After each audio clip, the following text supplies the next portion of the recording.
Dangerously Incompetent's World of Tanks Tank Reviews. This episode, the D2, French Tier 3 medium tank. Now this tank is a medium in name, but it plays more like a heavy. It's got pretty good hull armour all round, and then its turret is a little bit thicker. And that's good news. It gets shot a lot. View range is pretty good. Hit points, they're alright. Its gun, well, it's top gun, well, that's okay. Then the soft stats. Gun depression, that's pretty good. Gun innovation, that's good. Terrain resistance, meh. Now, the bad parts of this tank. Turret traverse is quite slow. Track traverse is in the middle there, and combined that means you turn your gun quite slowly, which is bad news if you get caught out by faster tanks circling you in the circle of death.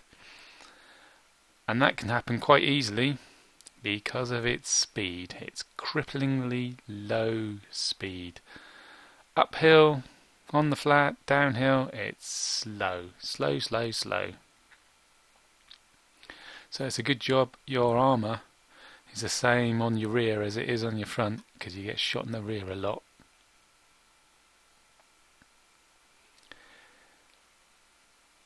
Another bad point, minor really, doesn't have much signal range. 360 isn't that much. I seem to find myself out of radio contact with my allies quite a lot, but that's still minor compared to the poor speed. It makes you play like a heavy, and when you're bottom tier, bear in mind this thing can see tier 5 tanks in battle, what are you going to do? The tier 5 heavies, they'll just rip you to shreds, as will higher tier light tanks and medium tanks.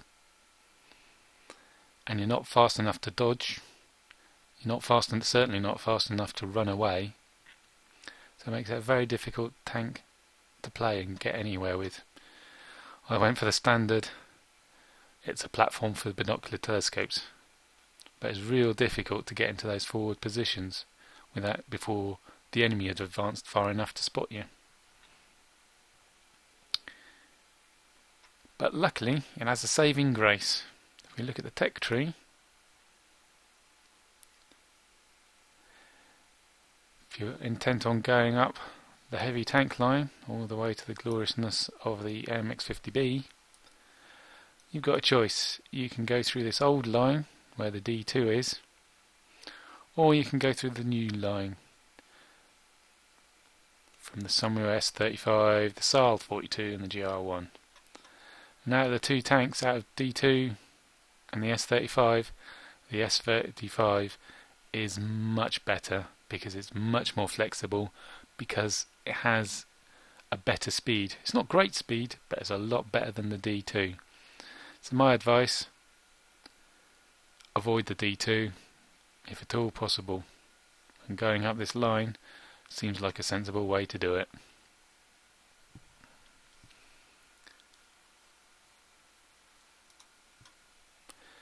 So overall, this tank gets the big dangerously incompetent thumbs down.